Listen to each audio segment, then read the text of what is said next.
It's Nougat Day! But this is also a follow-up video to a video I did around about 6 months ago where I was looking for a new power supply for my pedal board, as I'm planning on expanding the pedal board and adding some quite power-hungry pedals to it, so I need a new power supply that can do the job quite well. Now, it's not that my old pedal power supply was not good, it's actually very, very good. It's a Dunlop DC brick and it's just down there. I'm not going to unplug it because it'll be a pain to have to unplug all that and put it back together. So here's a picture of one just in case you're not too sure what it is. It has, off the top of my head, about 7 or 8 9-volt DC outputs and then about 3 18-volt outputs. And at the time, that was quite a good idea for me as I was planning on getting a couple of 18-volt pedals. And I ended up having one. It's my MXR flanger, but I'm not really using that pedal anymore as I had problems with it, as you can see in these videos. And I'm now actually looking for having a total of about 11 pedals. So I needed a far more powerful power supply. Now I know you can technically daisy chain the pedals, but I wanted to have everything to be as isolated and sort of as the cleanest power possible going to individual pedals, rather than having to do so much daisy chaining. Now, just before I explain why I got this particular power supply over all the other ones, I'd just like to thank everybody who commented and who added suggestions into my previous video. I looked at all the comments, and every alternative power supply that was suggested, I did look into it, and I did my research on them, but I've still come to this choice regardless of that. But I did follow up all of your suggestions, and I really do appreciate all of your comments and all of your suggestions. Thank you. So why did I end up choosing the Chocs Chocolate? Well, there's a couple of reasons. Firstly, it was one of the few pedal power supplies I could find that adequately powered all the pedals I wanted. There were a few others in the original video I found, and quite a few actually that were suggested to me that could, but a lot of the ones I found just didn't quite live up to the standard. These are quite a lot of pedals I'm looking to power here. So unfortunately that does remove a lot of pedal board power supplies from the running. The second reason actually was the response I got actually from the Chocs team. Now I emailed a few companies and actually asked them all, I gave them a list of the pedals I was planning on powering, and I told them which power supply I was already looking at, and I was asking them if this would be adequate, what else they would suggest, and honestly I just got the best response from Chocs. And not only have I got the power supply itself, but I've actually got some other cables which they recommended for certain pedals. Well, it's the Line 6 HX Storm that I'd like to have, that's known for being just a little bit difficult to power with a pedal board power supply, but actually they have Chocs have a video on their YouTube channel explaining how to power it, and they suggested to me which cables to get, so they were very, very useful. Now just before I give you my third and final reason as to why I got this particular power supply, I was trying to lean against it to some degree, as it's the most expensive on the list I was looking at. That's obviously part of the reason why I got this pedal board power supply 6 months after my initial video, was obviously I was saving up the money for it. But the support I actually got from Chocs and the sheer quality of their power supply sort of brought around to the idea of that price. And then we get to the final reason, which is a little bit more dark and a little bit more serious. And this last reason is to do with where this particular pedal board power supply is manufactured. Now my previous Dunlop DC brick was made, I'm pretty sure it was made in America, and quite a few of the pedal board power supplies are actually manufactured in the States. But a lot of the ones manufactured in America either didn't quite have enough current or simply didn't have enough outputs for my need. Now this left me with a lot of options of ones designed in Europe or designed in the Far East. But all of these ones I didn't pick had something in common. Regardless of where they were designed, they were all manufactured in China. Whereas the Chocs, even though it's designed in Denmark, is manufactured in Poland. Now, why is this a problem, some of you might be asking? It's got nothing to do with the quality, even though I've felt this power supply that's really, really high quality, as you can easily get high quality things out of China. Not everything that comes out of China is made poorly, obviously. If you were to look at probably the technology you're viewing this video on, you'd realise that a lot of high-end things are made in China. My issue is more ethical than that, as the manufacturing in China has come under a lot of fire recently, specifically for using slave labour of people they've put in concentration camps. They might be calling these re-education camps, but let's be serious for a moment, these are concentration camps. I don't want that blood on my hands. So, I opted only to look at power supplies that were manufactured outside of China, specifically in countries I can be pretty sure are not using slave labour, i.e. Poland. Now I don't blame anyone else for going out and buying power supplies made in China. These ones obviously are all cheaper, and that's one of the big draws to people buying things made in China. But for me personally, with the whole issue with the Hindu Muslims and the concentration camps and the general slave labour and the general horribleness that seems to happen within the manufacturing from their communist regime, and from all the other horror stories you hear from things like the Apple factory and other issues to do with their manufacturing of specifically technology. I just didn't want to put my money there, and I'd rather be putting my money into a company that's actually manufacturing their products, you know, the ethical, correct way. Now, that all said, let's turn this into a good old-fashioned unboxing video.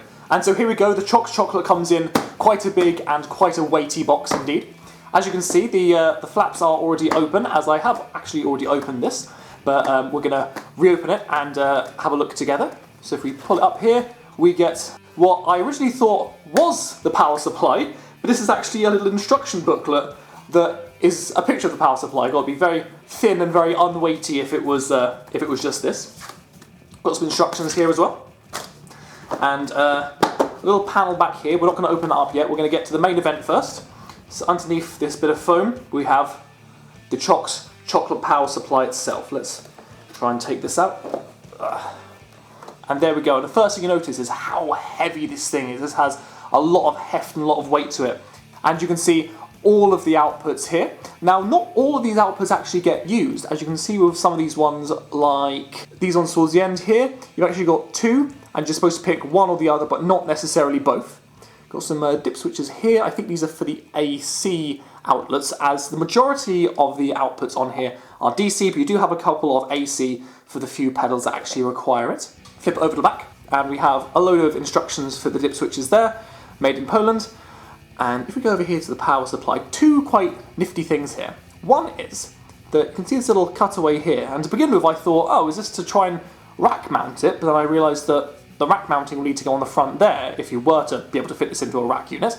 No, this is so that you can plug the power supply in there and have the cable run through, just to have a really clean design rather than having the cable bend at the end there, which would be quite bad. And the other thing, this is a really professional feature it has, is here, I believe, I need to double check myself on this, I believe you can actually change the voltage on this for if you're performing in different continents that require different power. I think the idea there is you don't have to get things like refused or have a separate setup for different tours. That's really cool. It's so heavy. It's really quite impressive. So if you put that down there, it's got a bit of foam at the bottom, nothing particularly interesting in there. We open this up and it's full to the brim with, as well as a manual, just cables on cables on cables.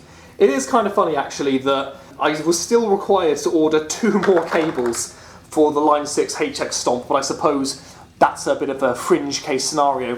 Whereas with this, you get all the pedals you would feasibly need for the vast majority of pedals you'd be required to power.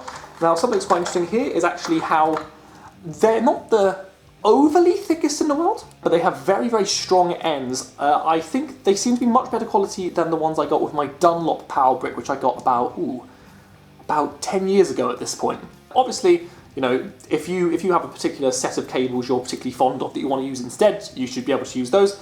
But a different end here than what we normally have.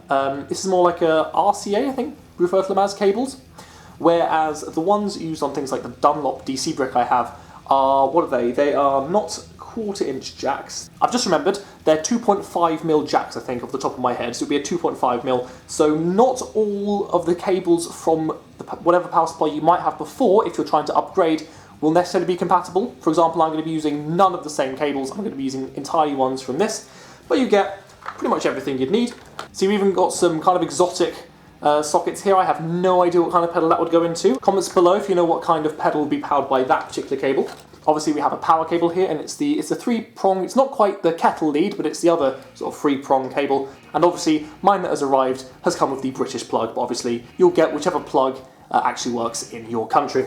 Got a couple more things down here. We've got some mounting hardware, which is quite interesting. Ooh, actually, this is bent. I'm not sure if you can quite see it. Sort of this shape, this bent piece of metal. There's 2 in there, and this must be for mounting it into something. I'll need to take a look at that. I need to basically, I've taken the power supply out, but I've not actually wired it in or plugged it in or anything yet. So it's all kind of new to me.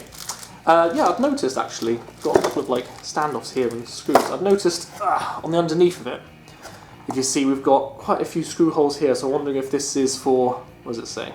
I wonder if this is for mounting it to the pedal board. I'm tempted to keep mine on the top of my pedal board, but I guess once I get all my other pedals, we'll have to see how much pedal board real estate is left to go. Two last things here, actually, is it has a cooling fan, which is a very, very good idea.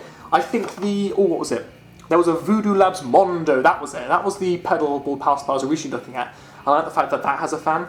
I think to some people it could be a bit of a nuisance, as fans, if anyone who's used to, building PCs will know, it always produces noise. Even if it's a low noise fan, there's always going to be some level of noise there, which makes it, not so useful if you're trying to do really intricate recording and you've got the pedal board power supply in the same room as the microphones. But that said, if you're playing a live gig, no one's going to hear a tiny fan over the sound of your electric guitar. And last cool little thing I just noticed is how, if you see, you've got the Chocs logo there, and then it's the chocolate there, but in the O in Chocs, it looks red.